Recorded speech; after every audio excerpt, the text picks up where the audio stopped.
And here comes number 45. The merchant's attempts to convince Siddharta that he was eating his Kamaswami's bread were also in vain. Siddharta ate his own bread. Moreover, they all ate the bread of others, everybody's bread. Siddharta was never concerned about Kamaswami's troubles, and Kamaswami had many troubles.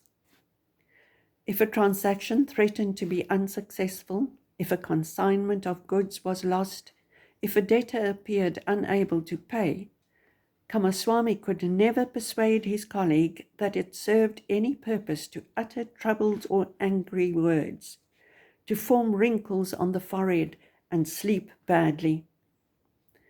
When Kamaswami once reminded him that he had learned everything from him, he replied, "Do not make such jokes.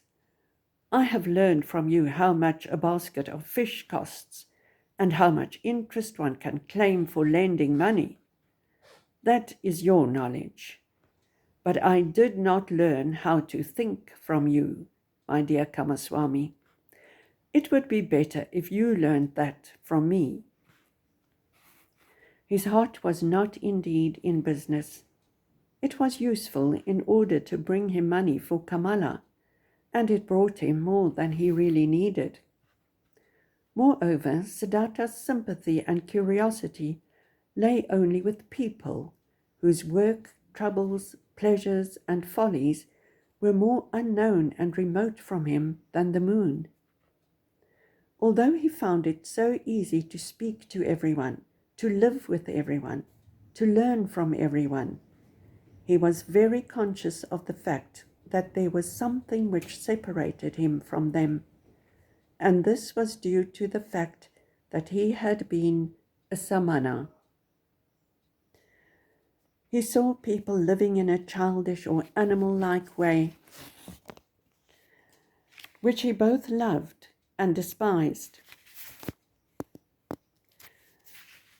He saw them toiling, saw them suffer and grow grey about things that to him did not seem worth the price, for money, small pleasures, and trivial honours.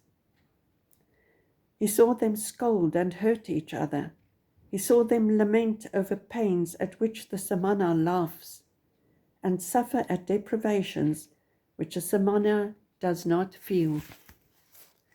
He accepted all that people brought to him. The merchant who brought him linen for sale was welcome.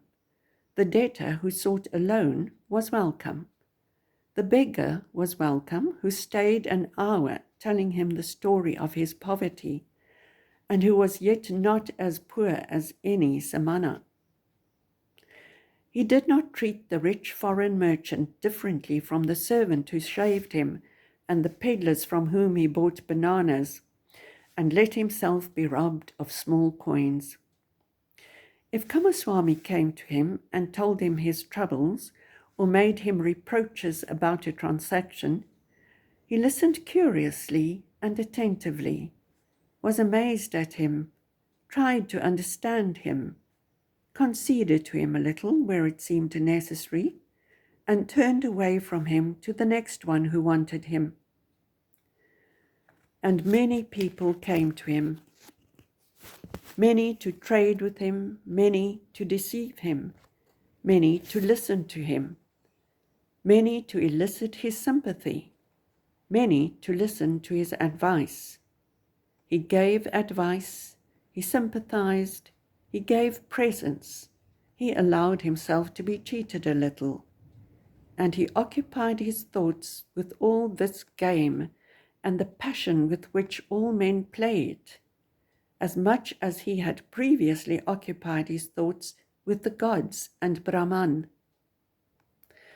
At times he heard within him a soft, gentle voice, which reminded him quietly, complained quietly, so that he could hardly hear it.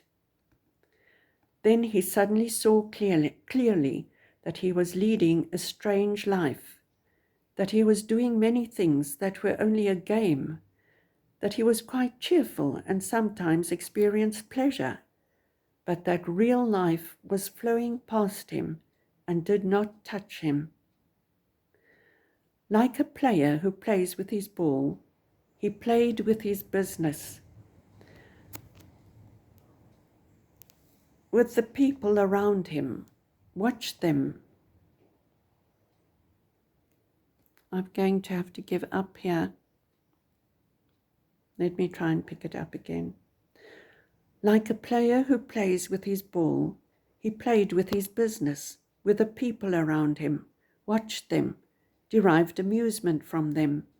His real self wandered elsewhere, far away, wandered on and on, invisibly, and had nothing to do with his life.